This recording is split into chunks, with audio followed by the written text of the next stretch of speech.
For 2 years, Microsoft 365 Copilot has been really anonymous with GPT, but that's just changed it forever. Now, Microsoft has officially integrated anthropomorphic Claude models into the Copilot stack, so you can now choose the brain that powers your Excel formulas and your summaries. So, I'm going to be showing you why this is the biggest update so far.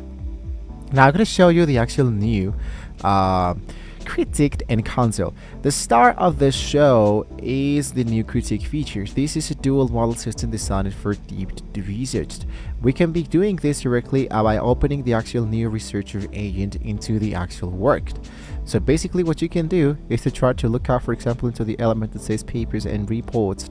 I can look out for any document that I have been working on so far, and we are now inside the actual Microsoft 365. And usually what you can do is to try to use the new AI model that actually appears into the left section. This option will be enabled into the chat server.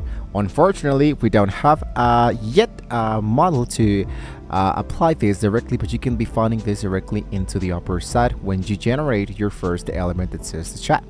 You can find directly into this element here that says continue, and into the upper right corner you can see that here we'll be having the actual element that I told you before. Now basically it's going to be looking something like this. You have the auto, the model console, and the GPT, including the actual Claude. The critiqued mode that appears directly inside here, basically what it does, into the left section you can check out the actual agents, is that this drafts your document, while a second model acts as a peer reviewer. You might be saying checking for logic gaps, social reliability, and tone.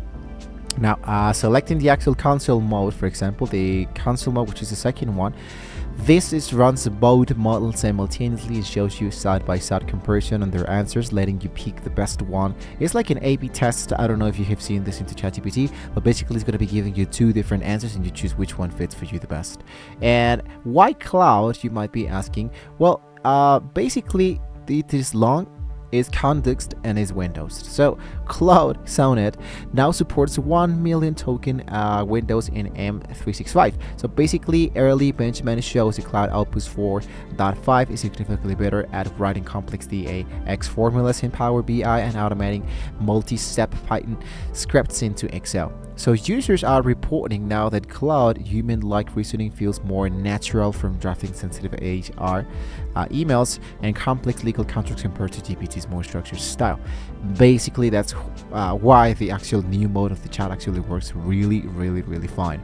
So how could you enable this? If you don't see this try Cloud button yet, you administrator needs to enable this, and it turn on by default into most commercial tenancies as soon as January 2026. So don't worry about the security. Cloud is bound by the same Microsoft product terms. Your data isn't used to train Anthropic models. It stays with the Microsoft compliance boundary.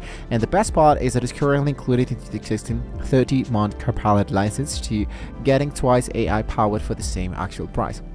To have access to all of this, you just need to go directly to the element that says update. You have the personal, the family, or the premium chat, and you can have all of these applications. And here are now the new benefits that appear directly into your new account. So basically guys, this is one easily way how you can actually get started with the Microsoft 365. It is up to you if you wanted to update right away. Don't forget to like, share, and subscribe to the channel if you want to see more great tools like this. Thank you so much for watching. See you next time.